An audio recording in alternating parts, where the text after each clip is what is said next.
My name is Magnus Walker. All my life I have loved cars. I love the way they drive, the way they look, and I love the stories they create. I'm not drawn to flashy new metal. I'm always looking for the classics that excite me, that inspire me, and that someone can afford to own without having to rob a bank.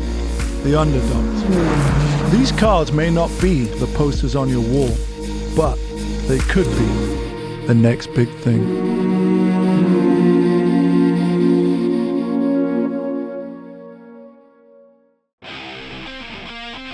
The first time I saw a Dodge Viper, I fell in love with it.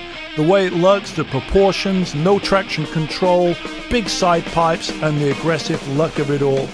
It made the Corvette look like an introvert. Carroll Shelby was a consultant on the car, and the V10 engine came from the brain of a Formula One engineer. So, what's not to love? And yet, people don't praise these cars like they do the 911s, Ferraris, or even some Corvettes.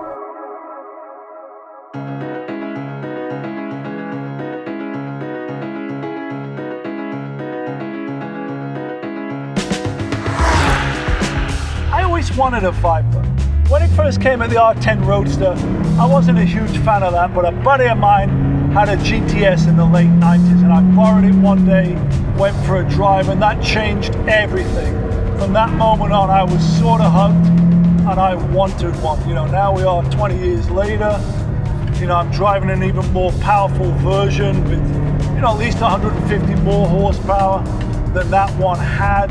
And I have to admit, in the Twisters, it really is a fun road, a fun car to be on a fun road. It just seems to me like gobs of torque. Like you don't necessarily have to shift down. I was tempted there to go back down a second, but still pulling strong in third. One thing you might want to consider if you're using the Viper as a cross-country trip is it is pretty droney.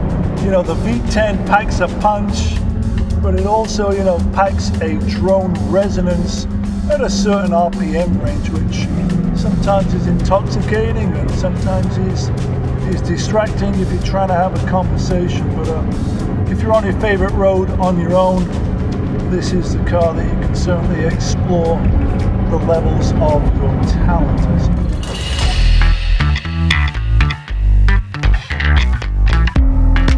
If you love cars, you probably know Busy, or at least you know some of his crazy creative builds. He runs Bisimoto Engineering, where he builds some of the most creative speed machines you'll ever see. And he even offered to loan me his Viper for the day. So, Busy, you've modified a lot of cars. This at a quick glance appears to be the Porsche room, but you've modified a lot of what I would say are sport compacts, right? That is correct. That's why I hold my teeth. I started with small displacement, high RPM engines, and then moved over to the beautiful world of Porsche. Let's go see what's behind that door right there. Come on in. Talk to me about what you learned in school, where you went to school, and then how you took that to the street. So I'm one of those weird individuals that went to school very early, that skipped a bunch of grades. So the rumor is true. You are a weird individual. I am a weird individual. I was in university at the age of 15, studying petrochemical engineering in Nigeria, West Africa, where I'm from. Didn't learn much. We just didn't have the technology. So I came to the States to carry on.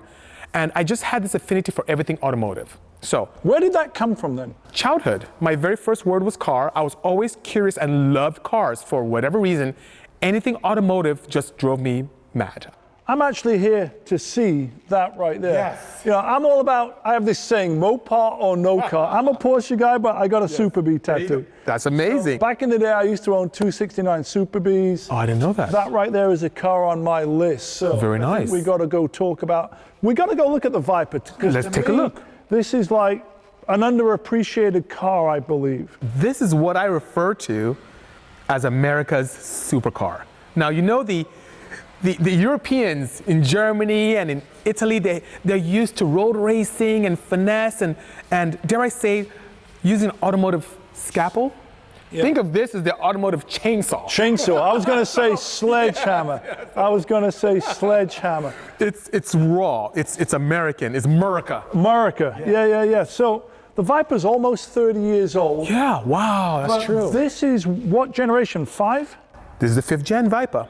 So slightly different styling, still really muscular, but more sculptured, I think. And above and beyond that has, these electronic nannies that is actually necessary. The 4th gen Viper could kill you. It had no kind of stability control. This one does have stability control, but when you disable it, all bets are off. That's it. Yeah, that's it.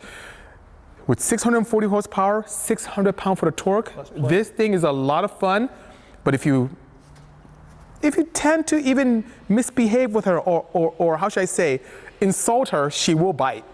It's a lot of cars. The snake will bite. The snake will bite.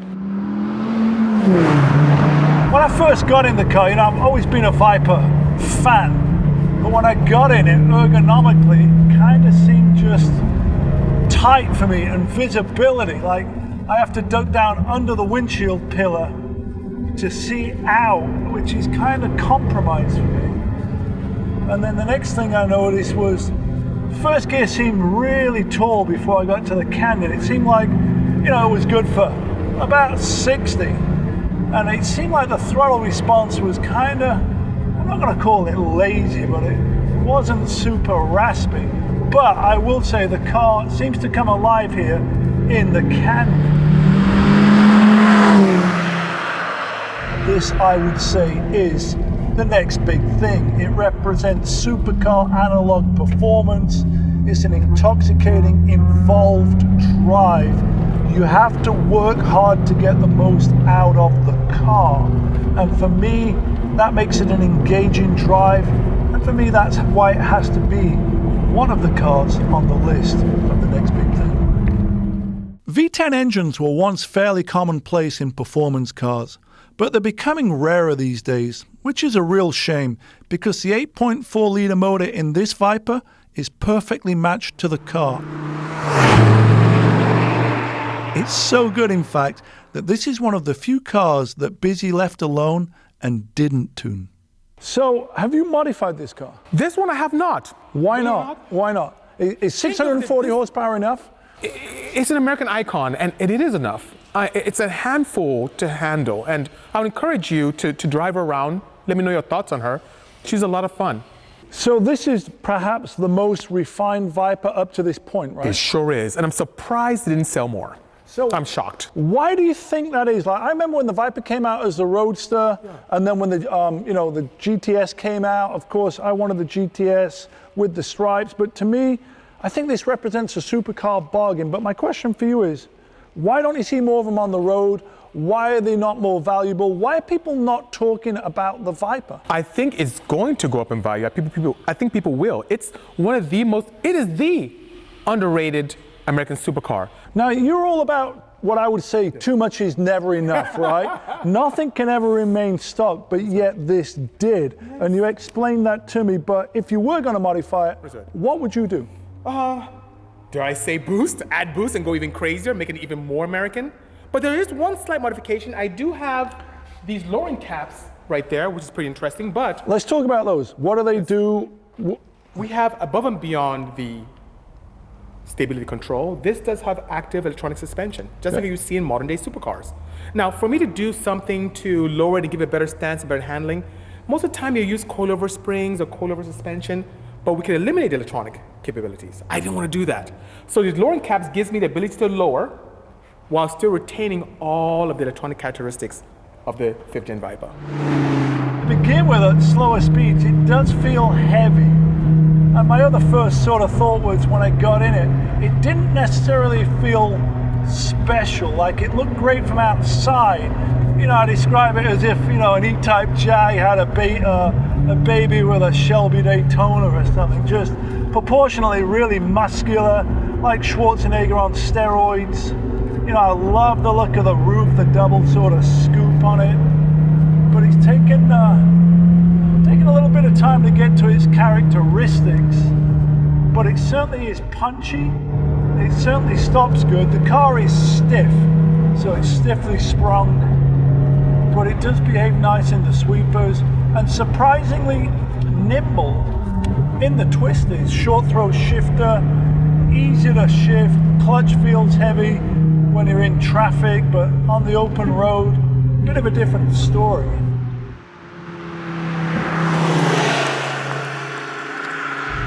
So a couple of thoughts for me. I've spent some time in the Viper so far. It does seem tight in here for my height over 6 feet. I don't know if they designed the car for someone who was under 6 feet tall, but the foot box is pretty cramped. Like my right toe is sort of wedged against the tunnel. The tunnel is super duper wide. You know what I mean? Dodge has always represented performance. And today you can go to your Dodge dealer, you can get a 800 horsepower Hellcat Charger. So, at 640 horsepower, the Viper's, mildly underpowered by today's standards. But to me, it represents a lot of performance bang for the buck. I still don't understand why it's an American icon, why they are still pretty affordable. That's the bit I just don't quite get. But hey, maybe it's a supercar bargain. People say never meet your heroes, and for the first hour in the Viper, I was worried that they may be right. It was cramped, it droned, and I couldn't tell where the front bumper ended. But when I found the rhythm, my rhythm, it all started to make sense. It's a visceral machine that connects you to all of your senses. New cars come with more speed, but way less feeling. This has both in spades. The Viper isn't necessarily an easy car to drive such as some others, and maybe that's what makes it special.